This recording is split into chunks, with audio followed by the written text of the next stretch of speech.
Hello everyone, welcome back. I got a lot of really good ones for you today. Markets. Pretty mixed day for the three major stock indices. So just kind of red and green across the board. Not really a whole lot going on in the stock market. Bond market have seen some notable action. That 10-year yield falling down to like 2.8. I actually talked about in recent videos how I kind of wanted to see the bond yields move lower and then push risk assets higher. So hopefully we see a little follow through on that and risk assets kind of move higher. However, a lot of people in the mainstream right now are saying, oh, this is predicting a pending recession. And I will say bond yields inverting, the 2 and the 10 inversion is a very accurate leading indicator of recession, historically speaking. I think we've had like 11 inversions over the last 8 recessions. So sometimes you get an inversion and no recession, but you always get an inversion and a recession together, okay? So sometimes the 2 and the 10 inverts, no recession. It's rare though. Other times it inverts and 6, 12, 18 months later, you have a recession. So we do see money moving into the bond market. We do see the dollar moving higher. Stocks kind of mixed, risk assets not really sure which way to go. Oil kind of pulling back a little bit. So you could argue that that's a little bit of a fear trade, right? Like people want to go into the perceived safety of the bond market, maybe go into cash. So you see the dollar relative to other currencies moving quite a bit higher today, and you see the 10-year yield moving quite a bit lower today. So that's money moving into the bond market, making the bond bubble bigger, and then that's money moving into the dollar. And when money's moving into the bond market and the dollar, it stands to reason it might be leaving other asset classes. So, you know, stocks kind of struggle, Bitcoin kind of struggle, gold and silver took a good wallop, oil taking a good wallop. So maybe you got a little bit of money moving from commodities into the perceived safety of the bond market and cash. So that, you know, we could see a little bit of that going on, but I'm not really biting hook, line, and sinker on this whole interest rates are and bond yields are going to actually move structurally higher. I'm just not with that. I think yields will ultimately, they can stay stable here or maybe just bounce around a little bit so the bond market can remain stable and then the dollar can move lower and then risk assets can move higher.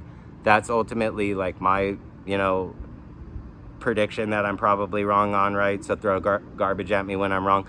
But I'm bullish NASDAQ, gold, oil, crypto, nothing's really changed there. And then you're seeing the dollar catch a nice little bid and bonds catch a nice little bid. But I'm not a dollar bull here. I don't think that the Fed is going to keep raising interest rates meaningfully. I think ultimately, if anything, they're going to start cutting rates soon and yields could fall further soon. So if those things happen, then I think the dollar is going to get a lot weaker and inflation is going to get a lot worse. And if the dollar and inflation, you know, if the dollar gets a lot weaker and inflation gets a lot worse, then I think risk assets are going to go higher. So just kind of where I'm at, I'm watching the dollar move higher relative to other currencies today. That's not a very good sign for risk assets, but I can kind of shelf that. I'm watching bond yields come down. That's scaring a lot of people with this 210 inversion in the bond market. But I said in other videos I wanted to see the Feds secretly start buying bonds, driving yields down. That's kind of what I think is happening. I think this is just a managed market. I think the Fed's trying to keep a floor under the dollar and a floor under risk assets. So just kind of meddling in the currencies and debt markets, right? And that's sending weird signals out to risk assets and other asset classes. But I'm here to tell you that I don't think we're going to continue to see too much deflation in asset prices. I don't think real estate's come down. We've talked about this probably 10-15% so far this year. But I think it's done. Okay? I think real estate's about to go back up. I think we're going to bring back 2020 and 2021. And what does that look like? low-ass bond yields, low-ass interest rates, tons of fake money, growth stocks really outperforming, and the dollar just getting trashed. And you might be saying, no, you're wrong. That was 2020 and 2021. We're going back to normal. Interest rates are going to go higher. That's going to get inflation under control. But I'm saying no. I'm saying the Fed cannot meaningfully raise interest rates or roll off its balance sheet. They're talking about it. You're reading about it every day. Oh, Fed's going to raise interest rates. Fed's going to roll off its balance sheet. The last 6 months have been pretty horrible for risk asset prices. Like, you know, the Nasdaq's probably 35% off of recent highs. The S&P 500's already in bear market territory, over 20%. Fed can't really tighten much more from here, in my opinion. So I don't actually see bond yields moving higher or interest rates moving higher. I think interest rates are going to move lower. Bond yields are going to move lower. Mortgage rates are going to move lower. The dollar's going to move lower. Inflation's going to get way worse. And Bitcoin's going to move higher. Nasdaq's going to move higher. Gold's going to move higher. Oil's going to move higher. That's what I think. Could totally be wrong. We kind of talked about the dollar bull camp, you know, and if you're a dollar bull, like I said, there's a million other players at the table with you, but I don't see that happening. So going forward, I think the 10-year treasury could hang out in the 2.8 to 3 range on the yield on the 10-year treasury. I think interest rates, maybe they'll do 75 basis point this month. When is the Fed meeting? Probably a couple weeks from now is Fed Day. A few weeks from now, maybe July 26th, I believe it is. I could be mistaken, or 24th. Maybe they only do 175 basis point because the market's kind of already expects that 175 basis point hike, and then going into fall, we stop doing interest rate hikes. I know nobody's talking about that yet, but I think the Fed's going to take some of these interest rate hikes off the table, tone down their hawkishness, stop tightening,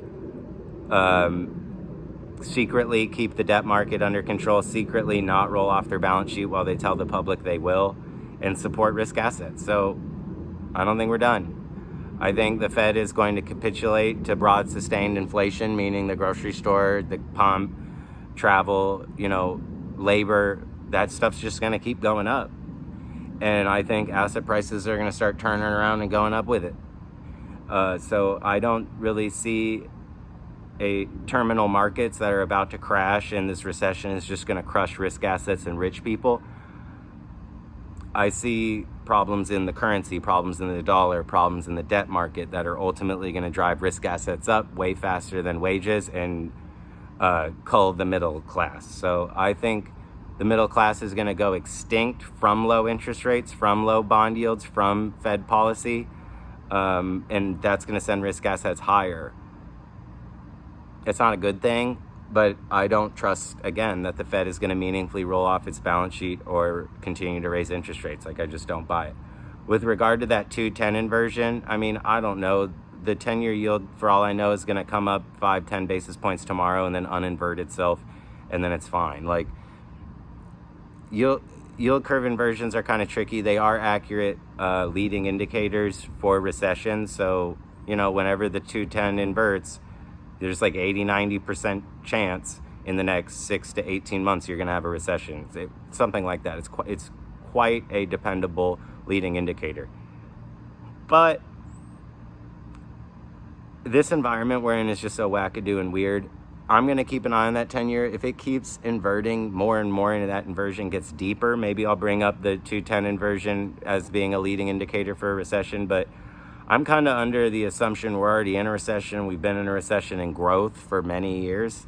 And the only reason you're not seeing it in the GDP prints is we're printing that difference. And now that things are slowing down again, and the Fed keeps saying we're going to be able to raise rates and we're going to be able to roll off our balance sheet, and it's just slowing things down more, I don't think they're going to continue doing that. I think they're going to ultimately send their balance sheet higher, interest rates lower, reinflate everything, make inflation a lot worse, and then just keep lying to you about it. That's just kind of my thoughts, but I think we're pretty much at the point where the markets have cried uncle, and all the big banksters and elite are looking to the Fed to become accommodative. Maybe not publicly, because here's the thing. If the Fed comes out like tomorrow and says we're cutting interest rates, or we want to be really accommodative in our monetary policy, I mean, that's just going to beat up the dollar even more. So I think publicly the Fed is going to say, oh, the dollar's doing fine, inflation's coming down, oil prices are coming down, interest rates are going to keep going up, bond yields are going to keep going up, and then just not get around to it. Just like they did in 2015 to 2019, where they were supposedly raising the federal funds rate, but they never really raised it more than 1.25% before ultimately having to cut lower again. So there is a camp of people, dollar bulls. You can be in it if you like. I totally welcome other opinions. I'd love a comment too if you're in that camp that, hey, they believe rates, yields structurally higher going forward. The days of cheap, easy money are over, and we're just going to have to learn to deal with tighter monetary conditions. That's a camp of people. I am not in it. I'm in the camp that the Fed is lying about rolling off its balance sheet, lying about raising interest rates ultimately, and they're going to continue to buy bonds. They're going to drag their feet on raising interest rates. Inflation's going to get worse, and asset prices like the NASDAQ, gold, Bitcoin, and oil could potentially be hitting all-time new highs here in the next 3 years, which you're like, that's really optimistic, but it's not though, you know, because gas is going to be $20 a gallon in 3 years, okay? So again, up does not always equal good, but I do see risk asset prices moving higher and the dollar moving lower. But hey, I could totally be wrong, and we're just going to have to see. That's really all I got for you for right now. It's not too crazy out there. Just kind of keeping an eye on the debt market, and that'll give signal to all other asset classes how to behave. So I don't care what you're trading, you should be paying attention to the debt market. The bond market in the US sends signals out to all the other bond markets on the planet how to act, and all those bond markets ultimately decide, you know, what asset classes go up and down and what have you. So keep an eye on those debt markets. They're getting weird. Keep an eye on those currencies. They're quite a bit pathological. We'll leave you off on this. So average gas prices in the US are probably just over $5 a gallon now. In UK, they're in the 9s, okay? Imagine paying $9, $10 a gallon for gasoline. We could be there in the next couple years. So keep an eye on that. Keep an eye on inflation, and if you trust the Fed that rates are going higher, their balance sheet's going lower, and yields are going higher, and the dollar's going higher, and inflation's going away, if you trust them on that, hey, maybe you're right, and maybe we're only halfway through this little crash, right? Maybe the stock market will crash another 20-40% if you're right. But I think the Fed's firmly in control. I think the markets are fixed, and we're going to start seeing asset prices move up, inflation get worse, that dollar move lower, and then them pretend like they don't know what's happening. Could be wrong. Till next time.